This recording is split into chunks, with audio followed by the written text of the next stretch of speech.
content d'être là et de pouvoir suivre aussi les matchs de l'EN.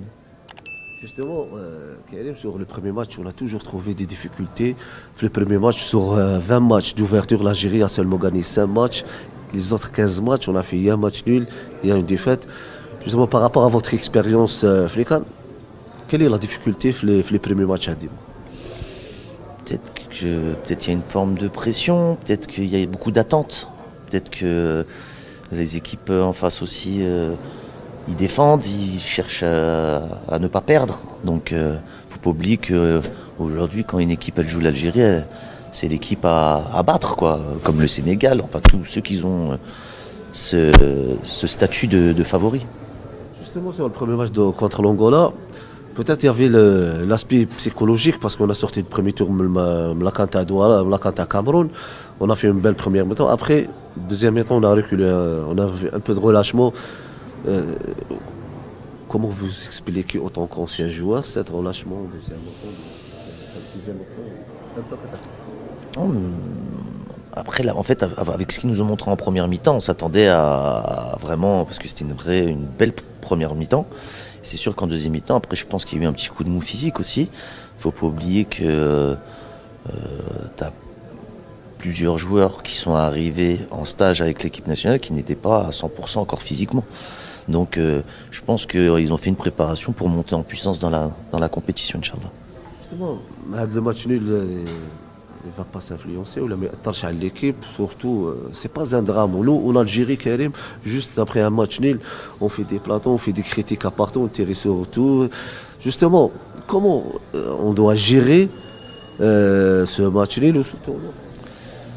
Tu sais, il y a un aspect qu'il ne faut pas oublier, c'est qu'on aime tellement notre pays, c'est qu'on aime, on aime tout le temps gagner. On veut que notre pays soit le plus haut possible. Donc c'est un petit peu ça aussi. Après, c'est sûr que pour quelqu'un qui a joué au foot et qui sait, c'est pas dramatique un match nul. Il y a encore 2 matchs, tu vas jouer le Burkina Faso, tu vas jouer la Mauritanie, qui normalement, si on est à 100% de notre niveau, c'est pas des équipes qui nous font peur. Peut-être le fait de jouer à 14h, c'est un handicap. Ouais, mais pour les autres aussi. Les autres aussi vont jouer à 14h. Ils ont joué à 14h avant-hier. On a un jour de repos de plus. Donc, non, je pense que ça c'est des excuses. Mais ça va pas être facile de jouer à 14h, mais pour les deux équipes.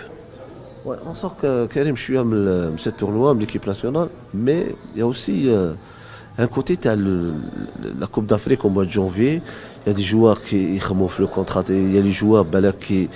Mais ça donne la programmation de la Coupe d'Afrique au mois de janvier, ils ont leur équipe, ils ont bzaf. Est-ce que vous trouvez que le fait de jouer la Coupe d'Afrique au mois de janvier, c'est un handicap pour les joueurs, mais ça Non, je suis même pas sûr que ça soit un handicap, parce que de jouer une compétition en fin d'année quand tu as 60 matchs dans les jambes, je pense que c'est plus difficile que de la jouer en pleine saison.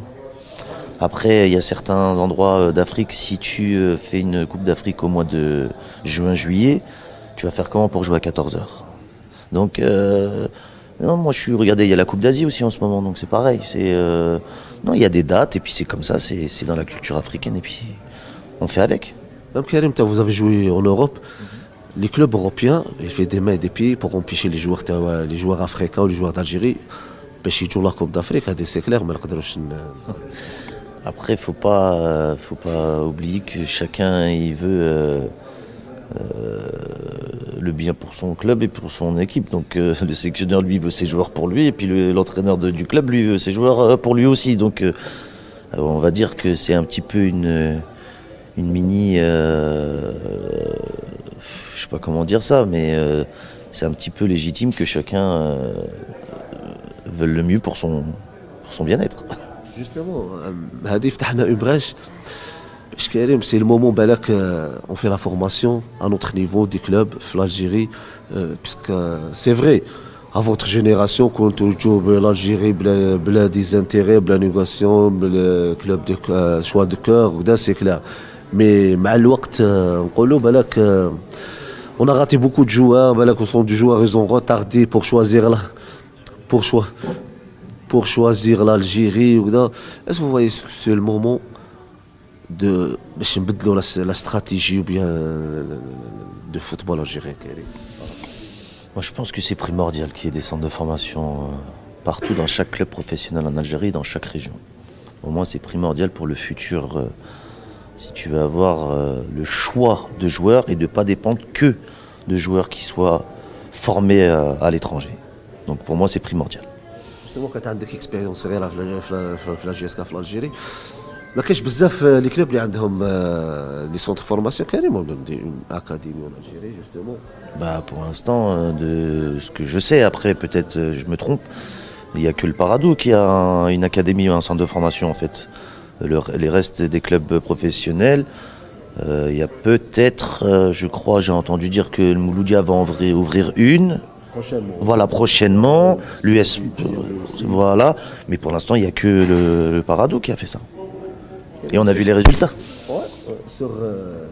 Sur les catégories jeunes de l'équipe nationale, il y a une instabilité et à chaque fois, il n'y a pas un travail du fond sur les sélections du jeune à l'équipe nationale.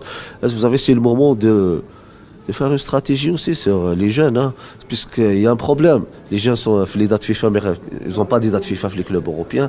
À chaque fois, il y a un tournoi, ils ont les clubs européens, ils déroulent les machakil. Il y a aussi les joueurs du Saint-Étienne qui ont résilié leur contrat grâce à U17. C'est Marseille, non? C'est pas Saint-Étienne. C'est Saint-Étienne, je crois. Ouais. C'est à Marseille aussi. Et c'est à Marseille, oui. Bien. Karim, en tant qu'ancien joueur, avec expérience, peut-être de qualité, vous avez aussi une notion d'information. Comment gérer cette situation? Il faut travailler chez soi. Tu travailles bien chez toi, tu auras beaucoup plus de joueurs formés parce qu'on a de la qualité. On a des bons joueurs, on a des très très bons joueurs. Maintenant, il faut les former pour le très haut niveau. D'une, donc, et de deux, il faut aussi un travail au quotidien. C'est pas une sélection, c'est pas on prend un sélectionneur une semaine avant une compétition et puis on va à la compétition. C'est un travail de 3, 4, 5 ans, 6 ans. C'est un travail de fond, c'est un travail sur du long terme le football. Et on en voit les résultats avec aujourd'hui sur la scène africaine. Le Maroc et le Sénégal qui travaillent depuis une dizaine d'années, une quinzaine d'années, ils en récoltent les fruits aujourd'hui. Justement, Karim, quelle est l'expérience تاعكم نتوما درتوا لي سونتر فورماسيون لعبتوا l'équipe nationale لعبتوا l'équipe لعبتوا في des grands clubs on a fait les résultats l'occasion اللي عطاوها لمجيد بوغرا il a fait des bons résultats مع l'équipe prochaine.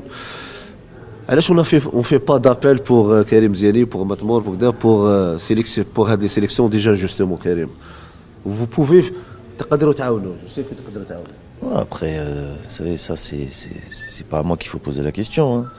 Nous, je pense qu'on est là et on attend. Et puis le jour où il y aura une bonne opportunité, Inch'Allah, on est là pour aider. Essayer d'aider en tout cas, parce que c'est pas parce qu'on a été des bons joueurs qu'on va être des bons entraîneurs ou des bons éducateurs. Ça veut rien dire. Mais si on peut retransmettre ce qu'on a vécu, au moins aider, et ben, on sera tout oui, Inch'Allah.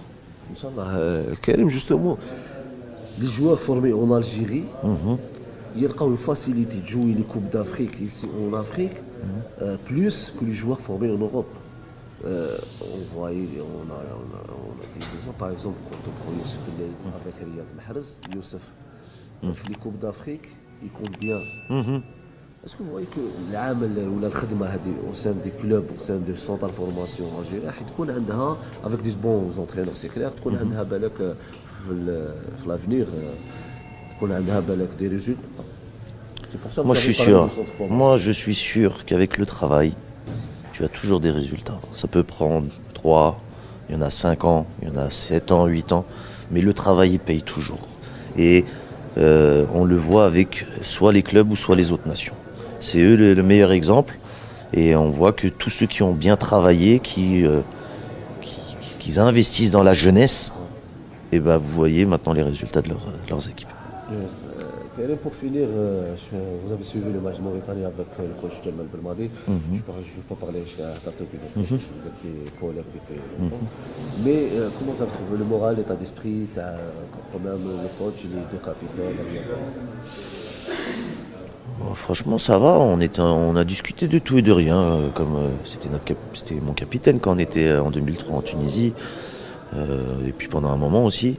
Donc non, il avait l'air bien. Et puis je pense qu'il était là pour observer l'adversaire, pour préparer son prochain match. Justement, comment se présente ce prochain match contre le Burkina Faso? J'espère, Inch'Allah, qu'on va remporter ce match et qu'on aura 4 points en poche et on pourra penser un petit peu déjà à la suite de la compétition. Merci beaucoup Karim. Merci. Inch'Allah, on te souhaite bonne chance. Merci, au revoir. C'est très gentil. Merci beaucoup Karim. تابعونا على المواقع التالية: